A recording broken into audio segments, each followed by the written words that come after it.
So, Coach, just kind of talk about what kind of challenges Stanford presents defensively and how things are looking with the tight ends right now. They're a talented defensive unit. They're physical.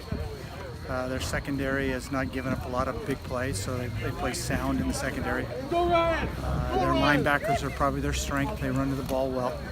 It's going to be a challenge for us, but we've got to go execute things that we haven't done until last week. We started to execute and we were able to move the ball. So our biggest challenge is not our opponent, but ourselves. If we can eliminate the mistakes, come off the ball, run the ball hard, and execute, we'll be able to move the football. How have you liked the tight ends, specifically last week, Noah and Tulu, being able to block and really open up those holes in that run game? Well, I thought that playing with two tight ends enabled us to do a lot last week and gave the defense more problems with the shifting and the movement of the tight ends, and you're going to see a lot more of that this week to go with it.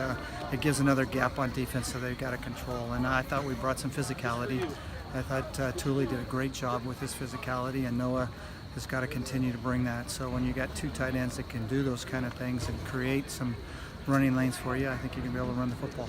Since Corey stepped into his interim role, have you been helping it all out with just kind of the offensive schemes or anything like that in general, or kind of just been staying with the tight end groupings? No, it's a core unit on offense where we're helping out. Those two tight ends we gave to Coach McGivens, and he allowed us to bring it in and do some things. So we're in core in there. We're trying to do everything we can to get a win. It's no individuals taking over. It's all of us together. And what did you think maybe worked well last week in terms of just getting that offensive explosion that maybe wasn't there for the first couple weeks of the season? Well, because we were able to run the football, I thought our play action, we hit some big passes because of that play action. And when you can make them load the box, you're going to get some one-on-ones down the field. And I thought Darryl did a nice job throwing the ball down the field, and we made some big plays there. So if we can continue to run the football and make them load the box, get on Ryan and get him, and 10 guys in the box, we'll be able to throw the ball down the field a little bit. Would you guys still like to maybe see the tight ends get involved a little bit more in the receiving, kind of like they were earlier in the years? That's just something that kind of has to organically come together.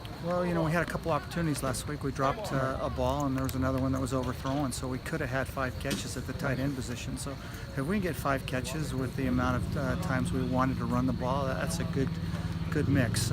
We need to do that again this week. We need to get the core of the tight ends about 5 catches, not 5 opportunities, but 5 catches, and then we'll be in good shape. And last thing from me, last week it was a struggle when you guys got down to the red zone in terms of execution. How much do you think the tight ends can maybe be that big target in the red zone for Darryl to throw to? Well, first of all, you got to be able to run the ball in the red zone, and we lacked a little bit in that area. If we can run the ball down there a little better, we'll have success. And then finding the tight ends is a huge mismatch when you get man coverage down there. So for us to be able to do that. Now, they put some pressure on us, and we didn't pick up the pressure. And if we can pick up that pressure, we can hit the tight ends.